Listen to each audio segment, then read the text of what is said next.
Lepo pozdravljeni v Spodcastu. Danes je z nami znanstvenik dr. Blaž Koritnik, nevrolog, ki nam bo pojasnil, kaj so miti in kaj je resnica o možganih.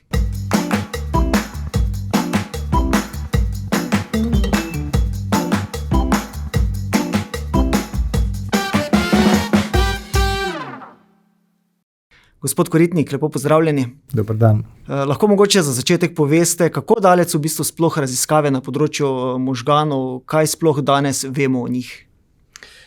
Ja, možgani so gotovo najbolj kompleksna stvar, ki jo poznamo v najbrž lahko rečem kar našem vesolju, in to, da bomo kdaj zares poznali vse skrivnosti možganov, je verjetno utvara. Najbrž celo naši možgani niso narejeni na ta način, da vse te skrivnosti o sebi zmorejo spoznati in razumeti.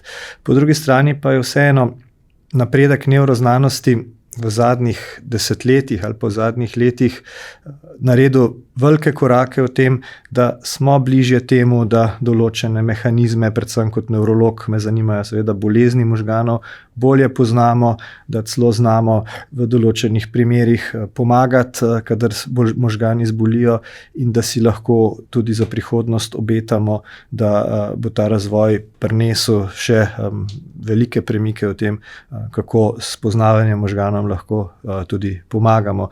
Po drugi strani pa se seveda vsi skupaj soočamo, kar lahko rečemo temu, z epidemijo možganskih bolezni, ker se kot populacija staramo, in brez nekih zelo dobrih rešitev je najbrž pred nami lahko pa tudi temno obdobje velikih teh težav, družbenih težav, ki jih prinesejo takšne bolezni s seboj. Ko sem malo brskal in se pripravljal na ta pogovor, sem videl, da so znanstveniki v preteklosti analizirali tudi možgane Alberta Einsteina, enega največjih umov. Kaj so takrat ugotovili? Ja, možgani Alberta Einsteina so na voljo za raziskave, so jih shranili po njegovi smrti, so jih natančno secirali, prerezali, izmerili, prešteli, in verjetno, če poenostavim, je eno veliko razočaranje to, da pravzaprav te možgani niso nič posebnega, da bi lahko samo iz možganov sklepali, da so bili last tako velikega uma, kot je bil Albert Einstein.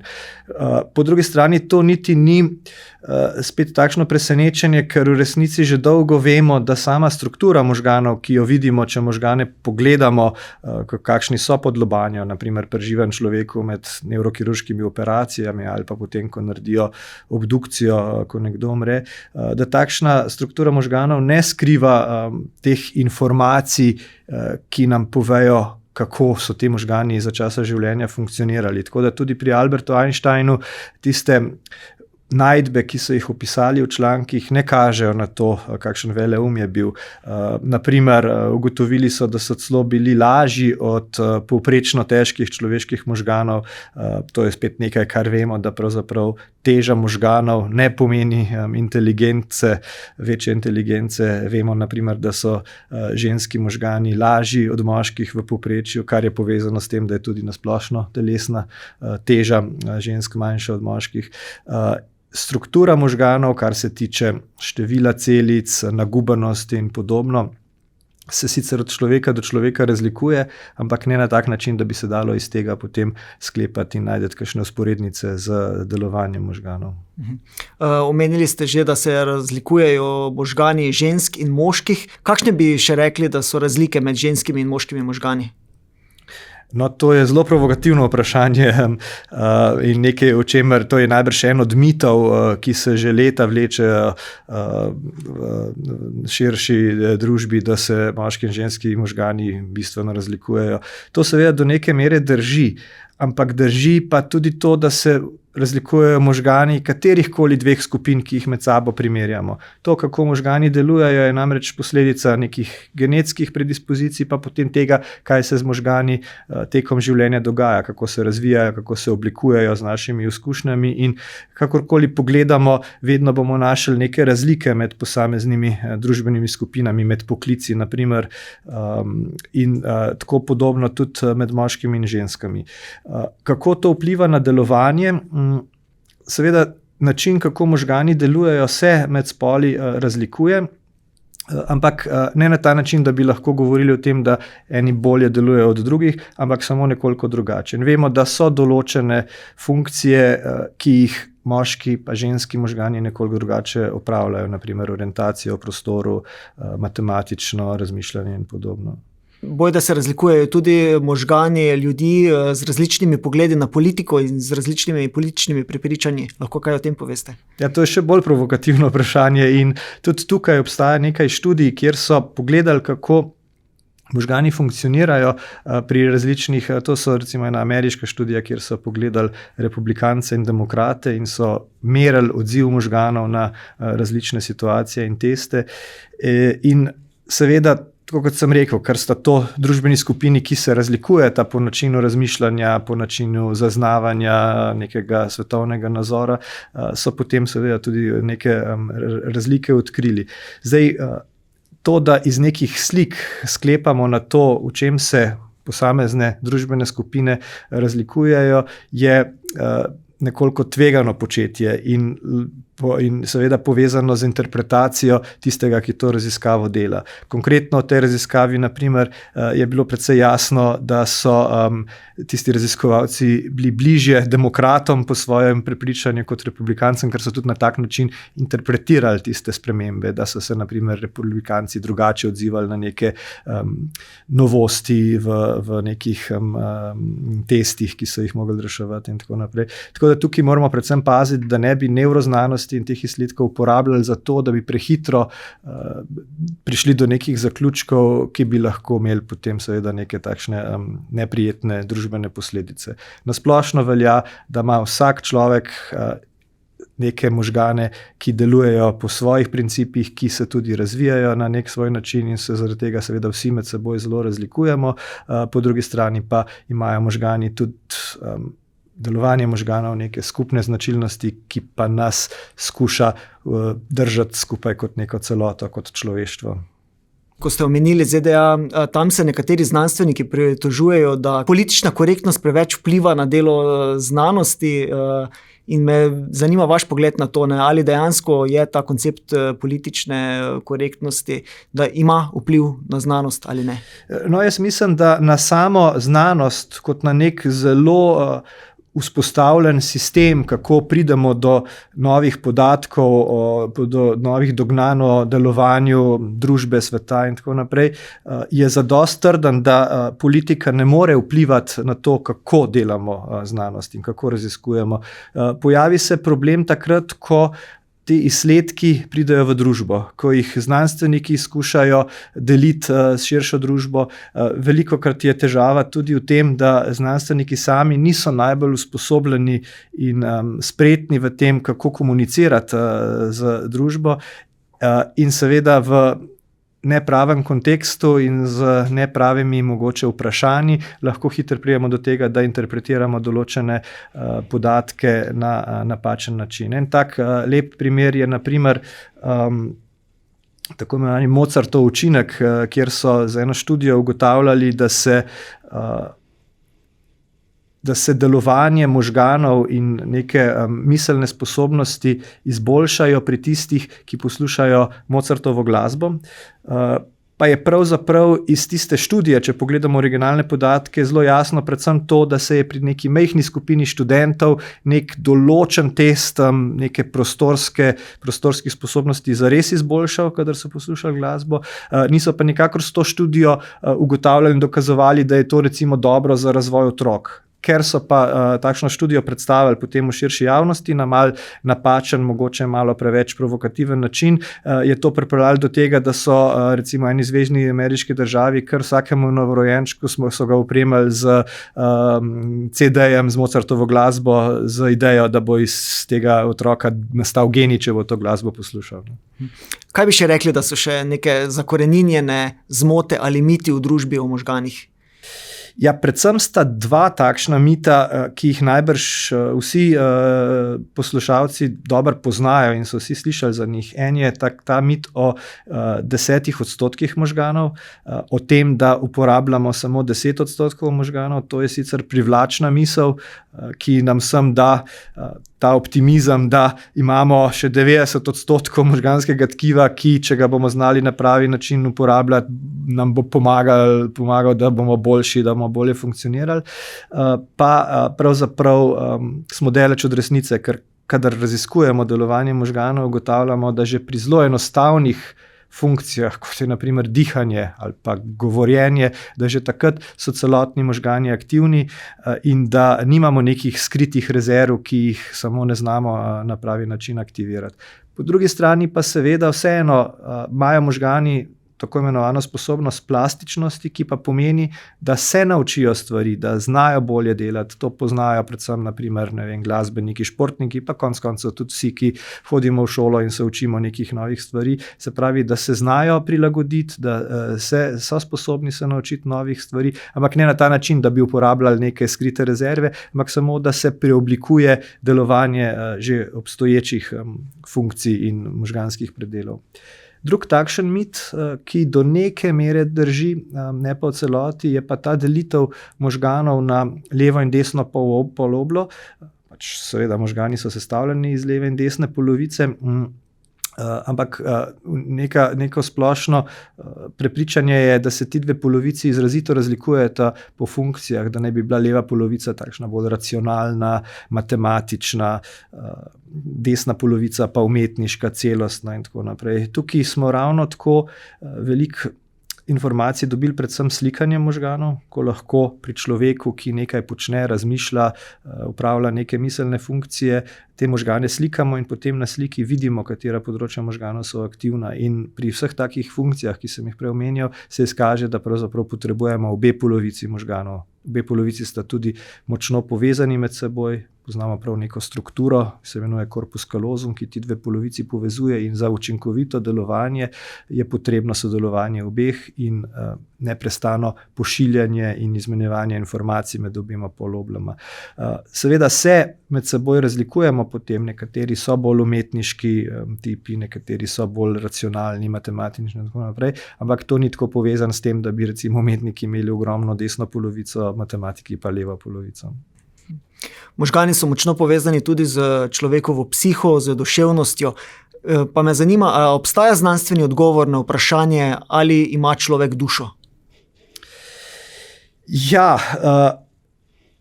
nevroznanstveniki smo prepričani, da lahko to kar enačimo, se pravi, možgani so duša. Vsekakor ni srce tisto, ki je sedež duševnih procesov in čustvovanja, čeprav se sliši romantično in bistveno manj romantično se sliši, da nekdo zaljubljen zato, ker njegovi bazalni gangliji močneje delujejo, ne?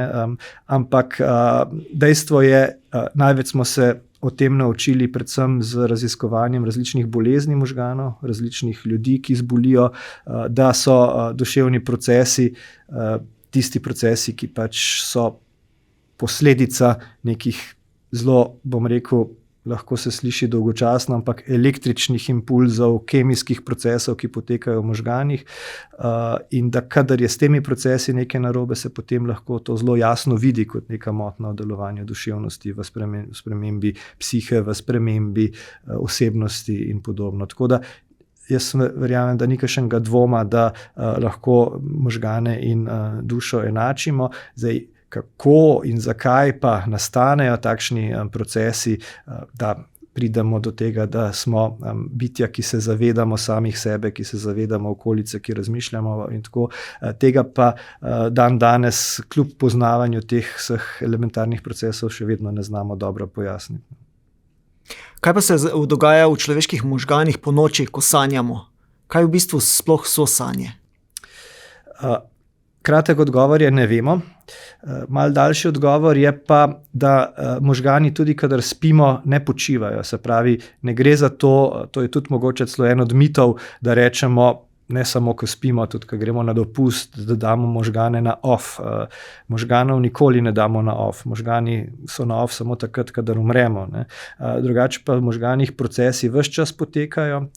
Celo, če pogledamo, naprimer, porabo kisika, krvnega sladkorja, ki je hrana za možgane, se ta ne razlikuje bistveno takrat, ko zelo intenzivno razmišljamo ali pa takrat, ko spimo. Tako da v bistvu je en velik del teh procesov takšen, ki poteka ves čas in porablja večji del energije, ki je potrebna za delovanje možganov, in tudi v spanju vemo, da to ni neko stanje možganskega počitka, ampak je to neko zelo aktivno stanje, kjer se različni procesi dogajajo. Kaj točno se dogaja, ne vemo, tudi ne znamo jasno odgovoriti na vprašanje, zakaj sploh spimo.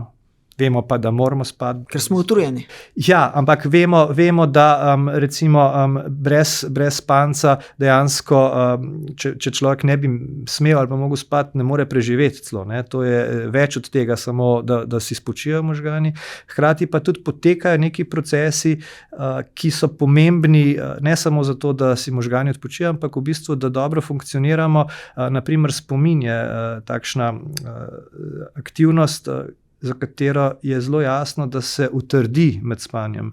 Se pravi, da čist praktičen vidik, če se nekdo uči za neki izpit, pa se uči tik preden gre na izpit, bo manj znal, kot če se bo naučil, pa šel spat vmes, pa bo imel možgani časa, da se ti spomini nekako uredijo, utrdijo, in iz tega zelo jasno lahko vidimo, da ima tudi spanje takšno vlogo. Sanje najbrž sodelujejo delno ravno pri teh procesih, se pravi pri nekih procesih utrjevanja spominja ali pa organizacije spomina, verjetno tudi pri organizaciji nekih čustvenih doživljanj, ki se pojavljajo tekom budnosti.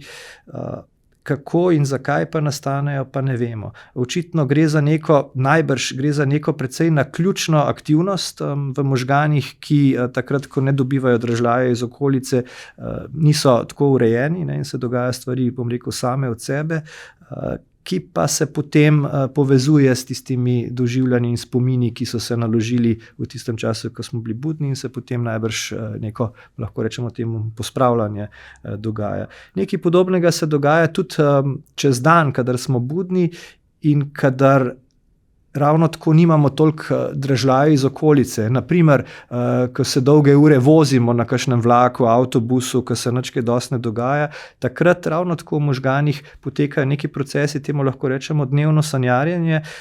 Ne da se možganov na ta način izklopiti, da ne bi na nič mislili. In takrat, kadar se nič ne dogaja, takrat lahko vsak pri sebi, najbrž to dobro pozna, se skupaj kar žubori od nekih razmišljanj, delanja načrtov, razmišljanja o tem, kaj se je zgodilo, in to so verjetno ti podobni predeli ali pa možganska omrežja, ki so aktivna tudi takrat, ko sanjamo.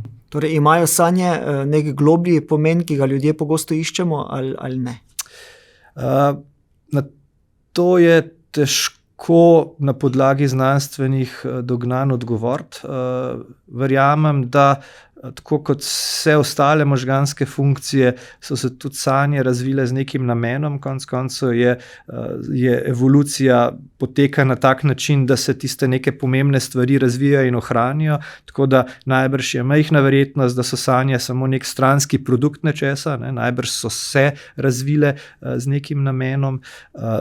Kaj je pa ta namen, pa kako zdaj interpretirati te sanje, se pravi vsebino sanj, je pa malo težje. Tukaj je seveda veliko špekulacij, najbrž, če različne ljudi vprašamo, bo imel vsak malo drugačno mnenje o tem. Seveda nekatere sanje so pogosto zelo naključne, da je zelo težko nek jasen namen pripisati, lahko samo špekuliramo. Včasih so pa sanje bolj konkretne, včasih pa vemo, se skozi sanje lahko pokažejo neki naši strahovi, ki jih imamo.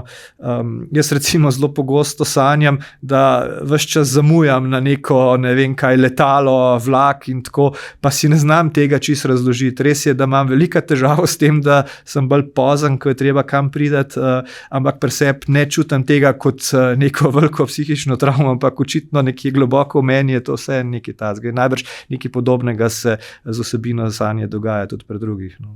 Je torej v možganih tudi prostor za nezavedno, za podzavest in kakšen pomen ima to v bistvu? Ja, en velik del možganskih funkcij poteka na ta način, da ne pride do tega našega zavednega nivoja.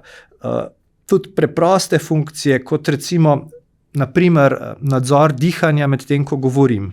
Sam govor je seveda neka zavestna dejavnost, jaz razmišljam, se odločam, kaj bom povedal, sproti spreminjam miselni tok in podobno, ampak naprimer, da lahko to učinkovito počnem, moram ves čas tudi nadzorovati svoje dihanje, da lahko na prav način spustim ravno dovolj zraka skozi glasilke, da bojo to ravno prav oblikovane besede in podobno. In že takšna aktivnost je nezavedna, kar ne pomeni, da možgani ne sodelujejo pri njej, ampak delujejo na tak način, da mi ne zaznamo tega kot neka aktivnost.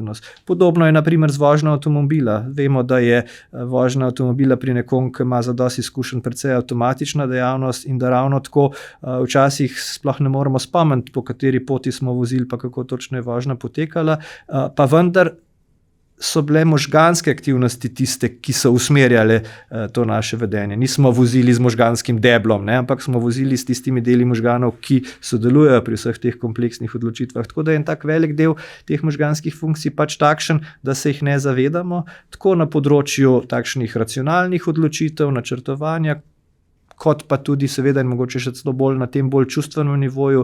Ti čustveni deli možganov so tisti, ki tudi fizično ležijo bolj v globini možganov, so tisti deli, ki so se tudi v evoluciji bistveno prej razvili kot ti bolj racionalni, prefrontalni reženje, sploh tisti, ki je odgovoren za to racionalno razmišljanje.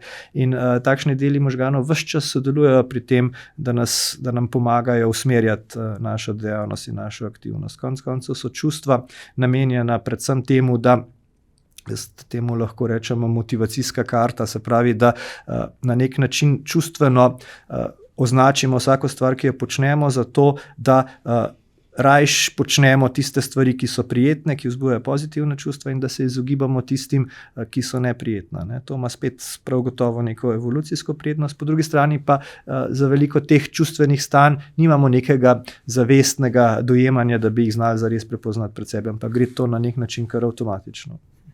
Kaj je po vašem mnenju največji preboj, ki ga je znanost dosegla v zadnjem obdobju pri raziskovanju možganov? Jaz mislim, da je prav gotovo, in to je bila predvsem posledica teh novih metod za merjanje, kako možgani delujejo, različnih slikanj možganov v zadnjih recimo 20 letih, da smo ugotovili, da se možgani obnašajo in delujejo kot nekakšno omrežje. Se pravi, da je poleg tega, da je pomembno, da imamo različne dele možganov, ki so specializirani za različne funkcije, in to je znanje, ki ga imamo že praktično od 19. stoletja, ta govorna področja so opisali že v 19. stoletju, ker so naleteli na paciente, ki so imeli naprimer, okvaro zaradi možganske kapi in zaradi tega niso mogli govoriti, in takrat je postalo jasno, da očitno določena področja imajo točno določene funkcije. No, kasneje s temi slikanji se je pa izkazalo, da je to sicer res, ampak da k dobremu funkcioniranju možganov pripomore predvsem to, da se ta omrežja med seboj učinkovito povezujejo. In temu rečemo možganska omrežja in naprimer neko področje za govor je dejavno takrat, ko govorimo ali pa ko poslušamo, pa ko beremo, ampak je dejavno tudi takrat, ko naprimer počnemo neko gibalno aktivnost, ko se ukvarjamo z spominom in tako naprej, tako da se lahko potem ta omrežja prilagajajo temu, kar počnemo. To je pomembno tudi pri različnih boleznih možganov, recimo pri možganski kapi. Del tega omrežja izpade, ker je en del možganov prizadet zaradi možganske kapi, ampak se potem lahko sistem tako prilagodi, da se omrežja vzpostavijo na nekoliko drugačen način in potem prevzamejo to funkcijo, ki je bila okvarjena, bolj ali manj uspešno, odvisno od tega, kako so taka omrežja postavljena. To je lepa paralela tega razumevanja, so resnična omrežja, ki jih poznamo v vsakdanjem življenju, kot je naprimer prometno omrežje. Jaz vedno dam primer, recimo letalski promet, kjer imamo mi neka velika letališča, neke velike centre, tako pa tudi v možganih izgleda, ne vem, skorja za motoriko, skorja za govor in podobno, ki se potem povezujejo med seboj, tako kot velika letališča, potem pa obstaja še neka manjša lokalna letališča in kadar treba potovati, ne vem, iz Ljubljane neko majhno mesto nekje v Ameriki, naprimer, bomo vedno poiskali pot med temi velikimi omrežji, zdaj bomo šli do najbližjega, največjega, pa potem naprimer iz Frankfurta v New York, pa potem spet v neko lokalno omrežje in kadar gre kaj narobe, tako je bilo pri nas, recimo, ko je propadla Adria, naenkrat to omrežje ni več delovalo in je trajalo nekaj časa, da so se vzpostavila alternativna omrežja. Najprej je bilo zelo težko priti, recimo v Ameriko iz Ljubljane, pa je bilo bistveno več časa potrebno, potem so se pa postopno vzpostavile nove povezave in tako naprej in se je potem to do neke mere, vsi vemo, da ne še idealno, nazaj popravilo. Nekaj podobnega se recimo dogaja po možganski kapi. V začetnem obdobju bojo funkcije bistveno bolj okvarjene, počasnjene in tako naprej, s časoma pa zaradi te plastičnosti lahko pride do tega, da se ponovno vzpostavijo. Kaj pa so še največje skrivnosti možganov? Česa vse še ne vemo? Mogoče bi lažje odgovorili na to vprašanje, če bi se pogovarjali, kaj sploh vemo, o možganih.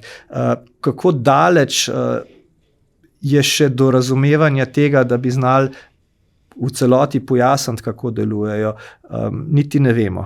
In je najbrž tudi težko napovedati že to, ali bomo sploh kdaj poznali v celoti vse procese, ki v možganih potekajo in pojasniti vedenje, ki je posledica tega. Po drugi strani pa so tudi v zadnjem desetletju dveh neki veliki potezni projekti zares si kot svoj cilj zastavili to, da bi znali v celoti vsaj izmeriti aktivnost vsakega delčka možganov in na ta način potem seveda tudi prepoznati značilnosti delovanja teh možganov. Seveda predvsem tudi s pomočjo različnih računalniških simulacij, kjer bi lahko na podoben način postavili neke povezave in pogledali, kako sistem deluje. No, mislim, od tega smo absolutno zelo daleč. Po drugi strani pa je pa dejstvo, da smo vse bliže temu, da vsaj določene segmente ali pa določene informacije znamo iz možganov prebrati, da lahko potem na ta način mogoče nadgradimo delovanje možganov. Pri boleznih, naprimer, pri nekom, ki ne more govoriti, se kar veliko raziskuje na tem področju, da bi znali iz možganske aktivnosti zaznati, o čem razmišlja in potem z nekim pripomočkom pomagati, da bi lahko človek spet spregovoril ali pa shodil, recimo. Torej, branje misli. Ja, branje misli. Branje misli je nekaj, kar se sliši kot znanstvena fantastika, po drugi strani pa že nekaj časa, vsaj neke zelo elementarne stvari že zdaj znamo početi. Recimo z takšnim slikanjem možganov se da brez večjih težav ugotoviti, naprimer, če rečemo človeku, naj si predstavlja, da premika desno ali pa levo roko, se da slikanjem možganov brez težav ugotoviti, a je mislil na levo ali na desno roko. Zato, ker je leva roka, jo kontrolira desna polobla, desno pa leva in se potem vidi, na kateri strani se je aktivnost povečala. In to ni nič drugega kot neko zelo primitivno branje misli. Da bi pa znali misli prebrati na ta način, da bi naprimer posneli kot film sanje nekoga, da bi mu postavili neko kapo na glavo, pa bi zjutraj imeli nočni posnetek, pa bi potem iz tistega posnetka rekonstruirali nek video. Od tega smo pa še zelo daleč in je vprašanje, če se sploh kdaj da to doseči. Tukaj se potem takoj odpirajo različne etične dileme, strah pred tem, da bomo zdaj lahko nekomu prebrali točno, kaj razmišlja in tudi nadzorovali to, o čem razmišlja. Ne bom rekel, da nas ne sme biti tega strah, ampak lahko rečem, da smo zaenkrat še tako daleč od tega, da ta hip se ni treba še s tem beliti glave. Umetna inteligenca ima verjetno veliko vlogo pri raziskovanju možganov. Ja, umetna inteligenca kot prvo je prav gotovo se razvila tudi zato, ker smo razumeli določene značilnosti delovanja možganov. Se pravi, da princip, kako umetna inteligenca deluje, lahko rečem, kar posnema princip, kako deluje tudi razmišljanje ali pa miselni procesi v možganih. In tudi danes, ko smo pravzaprav že vsi soočeni s tem, kako ali pa uporabljamo različne aplikacije, ki imajo v ozadju umetno inteligenco, vidimo, da določene značilnosti so prav takšne, kot jih poznamo tudi pri človeških možganih. Že to recimo vsi, ki smo se malo poigravali z ChatGPT-jem, smo ugotovili, da je to sistem, ki si rad kaj izmisli, ne. Tudi naši možgani so takšni. Naši možgani ves čas interpretirajo. Mi že, ko informacije shranjujemo iz okolja, ko se nekaj učimo, ko nekaj opazujemo, shranjujemo neke približke teh informacij. In če jaz zdaj vprašam 10 ljudi, ki so bili skupaj na nekem dogodku, kaj se je takrat zgodilo, bom slišal 10 različnih zgodb, ker je vsak po svoje interpretiral to, kaj se je zgodilo. Nihče ni bil sposoben kot nek videorekorder posnet točno, kaj se je takrat dogajalo. In tako se zdi, da tudi umetna inteligenca na podoben način funkcionira. Z nekim znanjem dela potem interpretacije, ki so bolj ali manj približek tega, kar je resnica. To seveda ni najbolj dobrodošlo, ker bi si mogoče želeli ravno takšnega pomočnika, ki ne bi imel te hibe, kot jo imajo človeški možgani, ampak za moje pojme je to približno podoben problem kot pri naših možganih. Druga stvar je pa ta uporabnost umetne inteligence v raziskovanju. Tukaj pa ta hip jaz težko rečem, da že zdaj učinkovito uporabljam kakršnokoli orodje za svoje klinično raziskovalno delo, ampak vsekakor se kažejo neki nastavki tega, da se bo s takšnimi pripomočki določene stvari dalo bistveno bolje raziskati, ugotoviti, postaviti diagnoze, naprimer, ker moramo biti vseeno tudi ponižni, kar se tiče, velikokrat rečemo, nikoli ne bojo računalniki dosegali sposobnosti človeških možganov, ampak po drugi strani pa moramo biti ponižni, človeški možgani imajo veliko omejitev. Mi si, naprimer, ne moramo zapomniti več kot 7 do 9 kosov posamezne informacije naenkrat. Če vam jaz zdaj povem 15 cifer, eno za drugo, pa vas prosim, da jih ponovite, vam ne bo šlo. Boste prišli nekje recimo do 7 do 9, od tam naprej pa naše kapacitete tudi najbolj bistrih genijev niso tako velike. In tukaj seveda vsak zelo starinski računalnik nas že zdavnaj prekaša. Tako da prepričan sem, da pač te težave ali pa te sposobnosti možganov, ki so omejene, pa najbrž lahko nadgradimo ali pa si pomagamo z nekimi orodji, ki so že danes na voljo. Za konec, kako vi vidite prihodnost raziskovanja možganov, kaj si lahko obetamo recimo v naslednjih letih, kakšne mogoče preboje? Verjetno je eno področje, kjer si gotovo lahko obetamo še veliko napredka, ravno to, o čemer smo se pogovarjali, se pravi to neko branje teh signalov, ki se dogajajo, ali pa informacij, ki se pretakajo v možganih. Zelo veliko raziskav gre v tej smeri, da bi znali povezati možgane z nekimi drugimi sistemi. V medicini bi bilo to izredno koristno, ker imamo kup enih bolezni možganov ali pa drugih delov telesa, naprimer poškodbe hrbtenjače, ko naprimer mladi ljudje ostanejo tetraplegični zaradi poškodbe in jim zdaj ne znamo pomagati na ta način, da bi lahko ponovno vzpostavili gibanje. Za takšnimi načini, ko bi znali te informacije iz možganov prebrati in jih potem povezati z določenimi pripomočki, bi lahko določene funkcije zares povrnili tem ljudem. In tukaj je kar precej napredka, zaenkrat je glavna omejitev verjetno to, da je to izredno kompleksna in drag način, kako to narediti, in enostavno zaenkrat ne omogoča tega, da bi lahko bilo to na voljo za širšo družbo, ampak najbrž, tako kot se stvari z leti dogajajo, se bodo stvari poenostavile in pocenile in najbrž je to eno od področij, kjer sigurno v naslednjih letih ali pa v naslednjem desetletju lahko pričakujemo veliko sprememb. Drugo tako pomembno področje, ki se spet v medicini, v nevrologiji že zdaj kaže kot velik napredek, je pa genetika. Se pravi, vsi ti mehanizmi, ki določajo, kako se naši možgani razvijajo in tudi določajo pogosto, kaj gre narobe z možgani. Vemo, da je en velik del nevroloških bolezni takšen, da ga ne znamo zdraviti, in tudi en velik del nevroloških bolezni ima za ozadje neko nagnjenost, s katero se rodimo, zaprav, da so do določene mere dedne in prirojene. In s poznavanjem teh bolezni in teh mehanizmov lahko pripomoremo k temu, da bo nekdo recimo ne bo zbolel zaradi neke bolezni, kot je na primer Parkinsonova bolezen, kakšna demenca in podobno. In tukaj so že zdaj na voljo prva zdravila, ki na tak način lahko pomagajo. Gospod Koritnik, hvala vam za izjemno zanimiv pogovor. Veliko uspeha vam želim še naprej. Vam pa hvala za pozornost in lep pozdrav.